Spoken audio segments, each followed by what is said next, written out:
Okay, तो फटाफट करते हैं। पहला क्वेश्चन कह रहा है दो वायर है, एक है कॉपर की, दूसरी है मैग्नीन की। ठीक है, मैग्नीन की, दोनों की रेजिस्टेंस जो है सेम है और दोनों की लेंथ भी सेम है।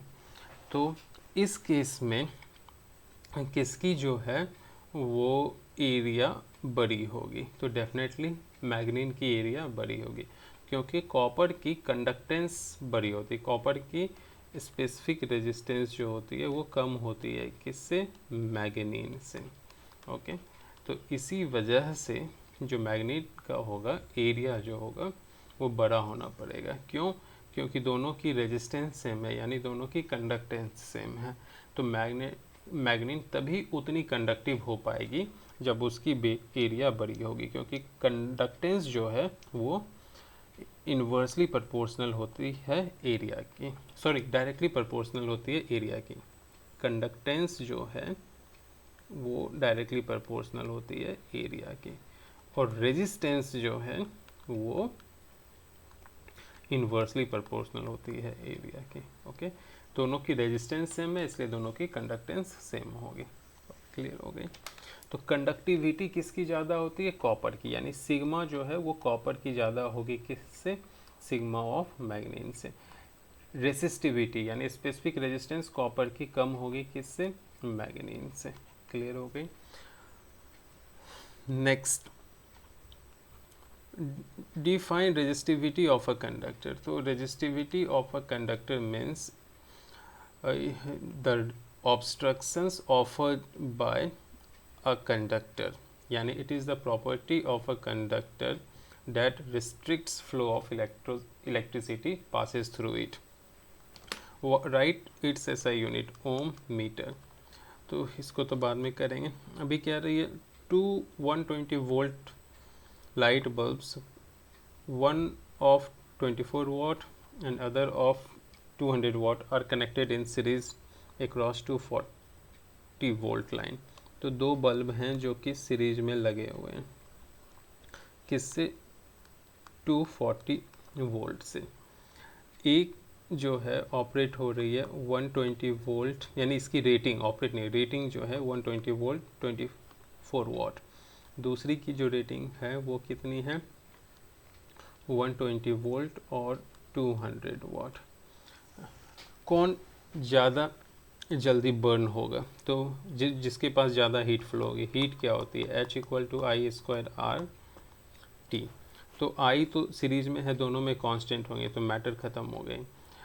टाइम भी दोनों में सेम अमाउंट में करंट फ्लो करेगा सेम टाइम में, तो ये भी ख़त्म हो गई। तो H is directly proportional to resistance. जिसकी रेजिस्टेंस ज़्यादा उसकी पास हीट ज़्यादा और वो जल्दी बर्न करेगी। तो इसके पास रेजिस्टेंस ज़्यादा है, क्योंकि रेजिस्टेंस का फॉर्मूला होता है वी स्क्वायर बाय पावर, यानी इसकी पावर कम है इसलिए रेजिस्टेंस ज़्यादा होगा। इसके पास रेजिस्टेंस कम है, यहाँ हीट ज़्यादा होगी, ये जल्दी बर्न करेगा। That's all. Question number 5, a wire of resistivity rho is stretch two wires its length, what will be new resistivity? Resistivity shape size पे डिपेंड नहीं करता, मटेरियल और टेम्परेचर पे डिपेंड करता है, तो अनचेंज्ड होगा।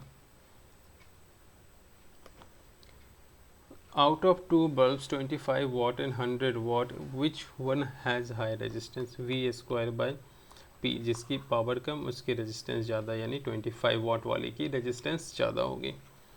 7, अ कार्बन रेजिस्टेंस, ये नहीं करनी। Two bulb are marked 60 watt 220 volt 100 watt 220 volt. Okay, तो देखो दो बल्ब हैं, एक सेकेंड नीचे कर लेता हूँ। हाँ, तो एक बल्ब है 60 वाट 220 वोल्ट, दूसरी जो बल्ब है वो भी है 100 वाट और 220 वोल्ट, कनेक्टेड इन पैरेलल। दोनों को पैरेलल कनेक्ट किया गया है, किससे? 220 वोल्ट से। ठीक है, तो क्या पूछ रहा है? Which one of the two will glow brighter, इनमें से कौन सी ब्राइटर? तो पैरेलल के केस में वोल्टेज सेम होता है, तो पावर का ये फॉर्मूला यूज होगा वी स्क्वायर बाय आर, यानी जिसके पास रेजिस्टेंस कम होगी वो ज़्यादा ग्लो करेगा। तो इनमें से रेजिस्टेंस किसके पास कम है? जिसके पास पावर ज़्यादा है। ये 100 वाट वाली की रेजिस्टेंस कम होगी, तो ये ज़्यादा ग्लो करेगा। अगर यही चीज़ सीरीज में होती, एक बल्ब यहाँ होता, एक बल्ब यहाँ और 220 वोल्ट, तो फॉर्मूला पावर की I² R लगता है, क्योंकि करंट अभी दोनों में क्या हो रही है, सेम फ्लो कर रही है। तो इस केस में जिसके पास रेजिस्टेंस ज़्यादा होती वो ज़्यादा ग्लो करता है, यानी किसके पास रेजिस्टेंस ज़्यादा होती, 60 वाट वाला, तो वो ज़्यादा ग्लो करता। क्वेश्चन नंबर 9, तो if the length of a wire conductor is doubled by stretching it, keeping the potential difference across it constant, by what factors does the drift speed of electron changes.